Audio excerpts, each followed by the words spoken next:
All right, we're going to move on. We get the Fed's next rate decision and an updated economic forecast that comes up later today at 2 p.m. Our senior economics reporter, Steve Leisman, he joins us now with more on what to expect. Steve. Yeah, Frank, I think what we're looking for is the Fed to perhaps mark down somewhat its growth outlook, mark up somewhat its inflation outlook, with an interesting question about what they do with the rate outlook. They had 2 rate cuts penciled in at the last meeting, and this is the first time they get a chance to weigh in since President Trump was elected and put forth his rather extensive agenda that looks for deep cuts in federal spending, immigration policy, as well as tariffs. So that's really the question here is how do they weigh in? How much do they think all of this changes the macroeconomic outlook, Frank? Yeah, Steve, so a lot of questions about that. What you just described right there, lowering their growth forecasts, raising their inflation expectations, isn't that what the market and really everybody in the economy is kind of worried about, a potential move towards stagflation? I think that's right. That's something that has increasingly been priced into the market, certainly talked about. And yesterday, as I reported, the UCLA Anderson forecast said, look, if all of these things happen, it's going to be a recession. And the question is the extent to which all of these policies constitute a shock to the market and how business can adapt to it. So there's an awful lot of lack of clarity here. Anderson has never issued a recession watch ever since 1952. So it's an interesting move by them. I'm hearing a lot more talk about it, Frank. I don't think that's where the Fed is. And just to be clear, all of the things that the Business Cycle Dating Committee at the NBER looks at, none of those indicators are near recession. Essentially, a recession call right now is on the come, if you ever play craps, that is, Frank. And the issue here is that you have a higher but still low recession probability. You have some softness in the consumer, but the indicators that are looked at by the Business Cycle Dating Committee, they're not near recession levels at this moment. You know, Steve, I don't gamble, but we're going to add gambling to fly fishing and playing the guitar to your hobbies. I'm personally not a gambler at all, but I do want to correct you. And it's very rare I get a chance to correct you. This isn't the first chance that Jay Powell's had to address some of Trump's policies and trade policies and tariffs. It's the first time we're actually expecting it. So I want to ask you, you're saying that none of the indicators are indicating recession, but we're hearing a lot from businesses. We're hearing from Delta Airlines, Kohl's, there's an economic slowdown. I've talked to some of the CEOs that were actually at the Business Roundtable, and a lot of them went there just to kind of voice their concerns, not only to the president, but other members of the administration. How do those real-time data points come into play when it comes from business leaders? Because you got to remember, the federal districts, they also have their own advisory panels where they're here for business leaders, and I would imagine they're hearing the same things about consumer slowdown, hesitancy to make business decisions, et cetera. So, Frank, I'm making a distinction here that's very important for policymakers, for economists, and I think the markets. You can have a slowdown, and that's not a recession. A recession is a very distinct economic condition where the economy reverses its normal proclivity to increase and grow. Economies grow if you don't screw them up and you don't have either shocks or poor policies.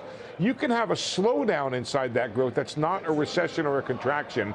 And in fact, for business, it's less of a big deal. Businesses are used to business cycles. What they have to think more carefully about and be much more prepared for is an actual recession where the pie ends up shrinking.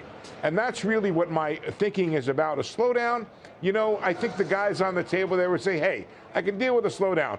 Tell me it's a recession, and it's probably a different order of magnitude, a different set of decisions that would be made. You know, Steve, to your point, if you look at GDP now from the Atlanta Fed, a couple weeks ago, they had first quarter GDP down 2.8%. It's been revised to down 1.8%. So a bit more optimism, upward revision there. I think we got to leave the conversation there, Steve. I know you got to get over Frank, to the. Real quick, throw that out. Don't follow that. I say even take that off the screen. That is not where the street is. That is not the expectation. Okay. Most on the street between 1 and 1.5%. There's a peculiarity in the Atlanta Fed numbers that they even acknowledge. By the way, I've been talking about this for a couple of years. In this case, it's a shipment of gold into the United States that ended up depressing the trade numbers.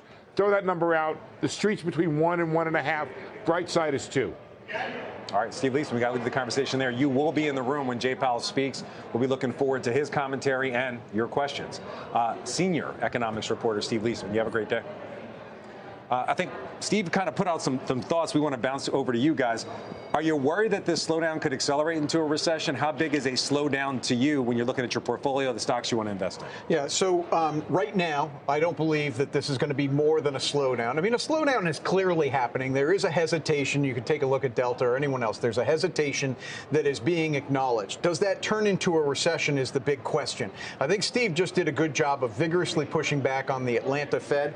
And I want to say this really for the benefit of everybody who's watching, because people get caught up in this, oh my God, the Atlanta Fed is down 2.8, 1.8. When we talk about a recession, what we're talking about is consumption and jobs, okay? Recession is where both of those things go down. Leave aside net imports, leave aside inventory adjustments. We had this happen in 2021. We had 2 quarters in a row of negative GDP, and everybody started waving the recession flag. Employment was strong and consumption was strong. Right now, that seems to still be the case. Employment is strong and consumption is hanging in there. Yes, retail sales on Monday were disappointingly below expectations. They were still growing. And yes, Delta revised expectations down, but they still have 3 to 4% revenue growth. So we are not at recession levels yet. A growth slowdown, listen, I'm going to toss to Surratt because I'm sure he's going to agree with me. That happens. It happens. And you deal with it. And we had so much stimulus in the system, right? So you're going to have that. And by the way, to the point of Delta, they're still going to have $1.5 billion of cash flow this quarter. So it's not like things fell off a cliff. They just said things were not as good as when they were in December when things were really growing. The other thing to look for is, yes, you do have a Fed now who's going to be looking at where growth is. You do have at the back end of the year a potential tax cut coming that we're not really talking about because you do have an administration that even though they're talking down the economy right now, at the end of the day, that's what they're going to be looking for to get growth back. And the growth is going to come back in the private sector because where are they cutting? In the government sector at this point. So I think, yes, will it happen? Are companies seeing a little bit of a slowdown? I think that's you're going to see that. But that could also counter inflationary because you can't be raising prices as much as you did in the past. All right, Steve Weiss, I'm going to give you the last word. These two seem to... Yeah, of course. I'm getting to you right now. These two seem to think some of these slowdown fears are maybe a bit overblown. Do you share that opinion? Do you see it differently? No, I don't share their opinion. So let me offer some balance to that. The FDA has to submit a list for a cut of 1/3 of their entire staff by April 13th. Those are job losses. We're seeing other job losses. We are going to see inflation. So it's not, I'm not obsessed about the word recession. However, because once we're in a recession, the market's already coming out of it. The direction of the economy, to me, is undeniably lower. And I don't see less regulation offsetting that. For example, you talk about less financial regulation. That money will come to the economy very indirectly. It'll come in through buybacks, not from them, basically lowering their risk standards to lend more. So you are going to see a slowdown in spending.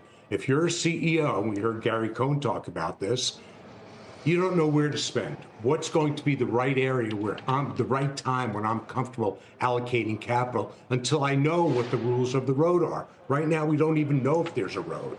So all that economic uncertainty for CEOs and business models is leading to a slowdown.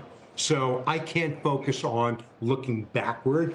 And the other point is, I'm looking forward, but the other point is that markets trade in expectations, companies trade in expectations. At the expectation that Delta was going to grow at this rate, now they're growing at a slower rate or flat or declining. Sure, it's a solid company, but the valuation has to reset. So the question is, have they finally or fully reset relative to what the economic outlook will be? And I will tell you, I do not believe so. Brian Moynihan talked about increasing spending from the consumer. That's up even from the fourth quarter. You don't know where that's going. It's no secret that prices will go up, that inflation will go up, that labor costs will go up.